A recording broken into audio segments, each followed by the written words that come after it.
un enfant ont été tués à la machette et par balle au cours d'une nouvelle attaque de combattants des forces démocratiques alliées à ADF dans la nuit de jeudi à ce vendredi 1er mars au quartier Nzuba au nord-ouest de la ville de Beni, au nord Kivu. Des autres personnes sont grièvement blessées.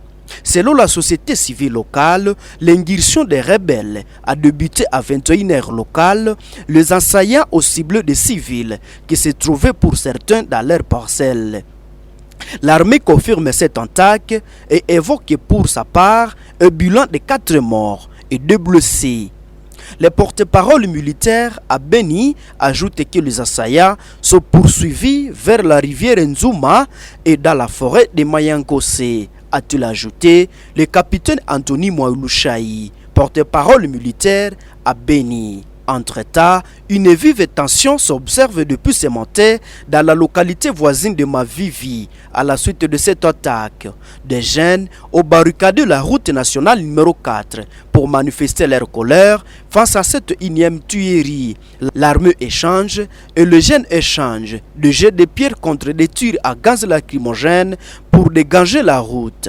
Parlons de la situation toujours dans les territoires de Saké. La société civile dénonce le pillage des biens de déplacés par les hommes armés. Des sources de la société civile ont dénoncé mercredi 28 février le banditisme orchestré par des hommes armés dans la cité de Saké. Ce pillage est consécutif à la reprise puis d'intensification des affrontements entre les rebelles du M23 et l'armée congolaise autour de cette entité. Selon des sources, plusieurs maisons et des biens laissés par la population déplacée sont vandalisés. En plus, des cas de tracasserie et les rationnements systématiques de déplacés se multiplient. Quelques maisons des habitants de Saké à déplacement à l'ouest de la ville de Goma se trouvent avec des portes défoncées, des toitures arrachées et des biens de valeur laissés à l'intérieur, pillés par des hommes armés, indiquent des sources civiles. Les témoignages font état également du pillage des animaux domestiques laissés sur place par le déplacé qui sont partis dans la précipitation.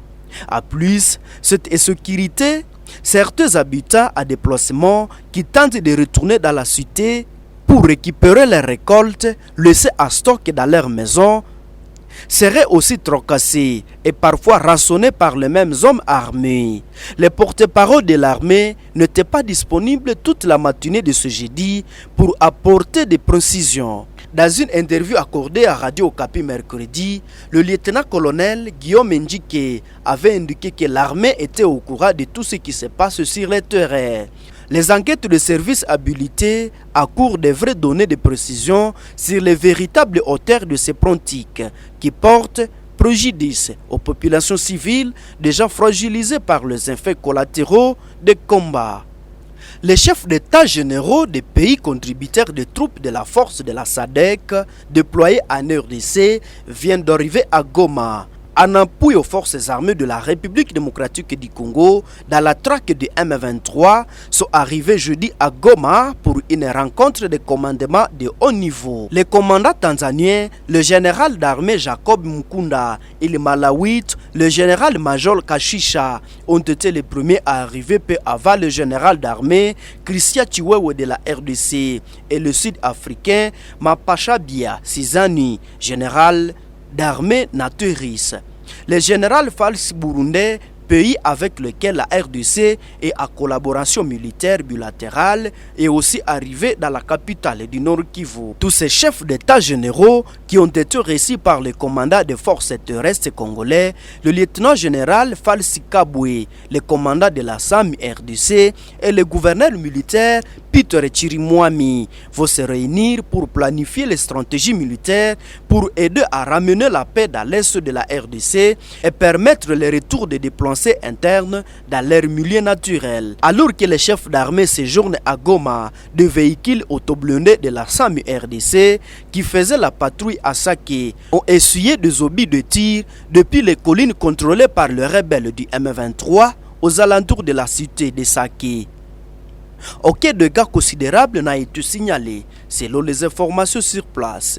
Le vice-premier ministre à charge de l'Intérieur, Peter Kazadi, Dans une note dont une copie a été consultée par Média Congo, ordonne au gouverneur des provinces, bourgmestres, maires de ville et chefs de secteur dont les mandats ont été validés comme députés nationaux et provinciaux de démissionner. À croire cette correspondance, les concernés sont frappés par le régime d'incompatibilité. Ce jeudi 29 février 2024, le procureur général de la Cour de cassation a révélé les causes de la mort du député Chéribé Okende. L'enquête a conclu à un suicide. Il aura fallu près de 8 mois d'enquête à la justice congolaise pour relever la cause de la mort d'ancien ministre Chéribé Okende.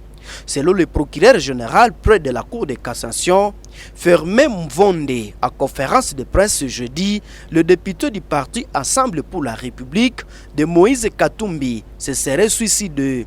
Il serait lui-même tiré dessus avec l'arme de son garde du corps, a-t-il ajouté le procureur général près de la Cour de cassation.